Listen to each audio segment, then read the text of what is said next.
Cette autobiographie en forme de réflexion sur la liberté, était-ce l'occasion de répondre aux attaques dont vous êtes l'objet depuis les débuts de Face à l'info sur CNews, en 2019 ?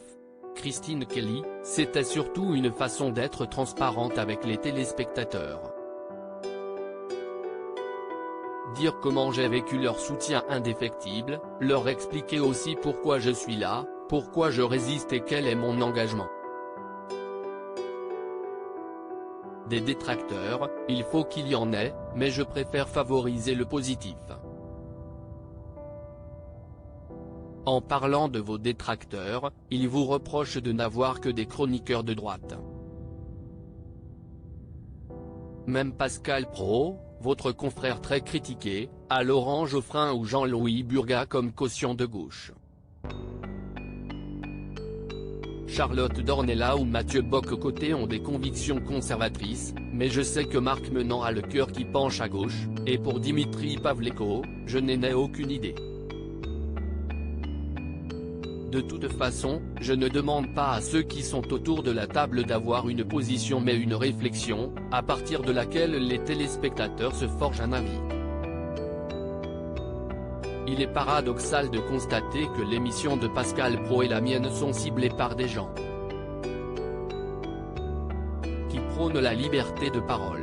Je leur rappellerai donc que la confrontation d'idées ne signifie pas qu'on les cautionne toutes. Prenons un exemple précis de ce paradoxe, quand Quotidien, TMC, vous chambre avec votre citation « On peut être français en mangeant du couscous », est-ce de la liberté d'expression ou un excès de liberté d'expression ? Si est-il tellement facile ? On prend une partie d'une phrase et hop, la personne qui la prononce devient l'exact contraire de ce qu'elle a exprimé à l'antenne.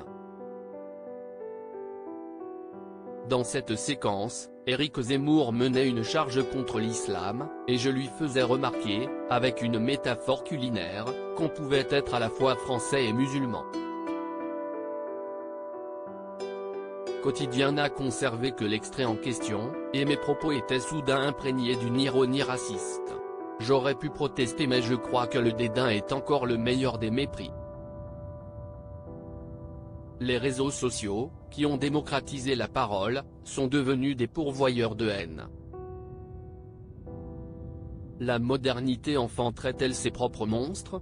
Les réseaux sociaux sont en train de détruire la liberté d'expression en l'entraînant au-delà des limites de la loi.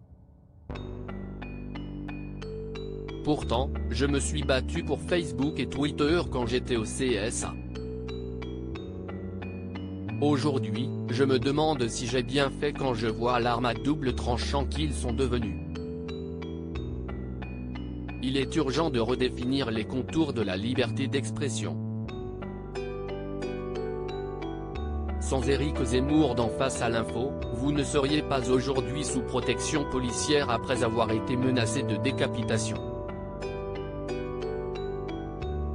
Qu'est-ce ce que cela vous inspire ? Qu'on est arrivé à un point irréversible d'intolérance. On me reproche Éric Zemmour mais pourquoi ?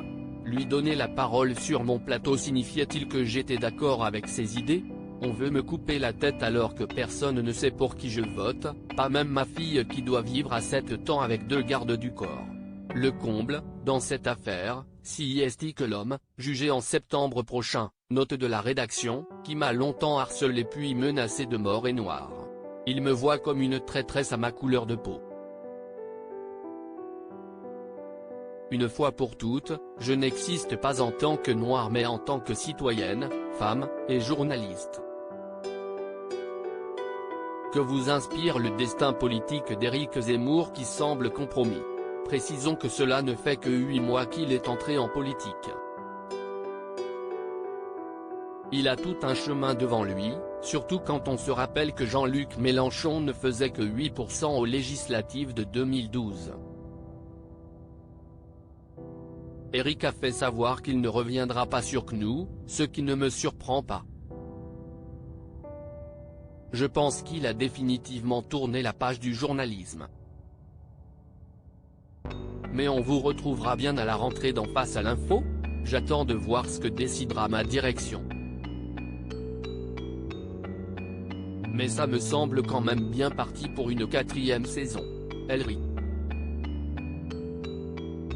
Liberté sans expression, le cherche midi, 18,90 €.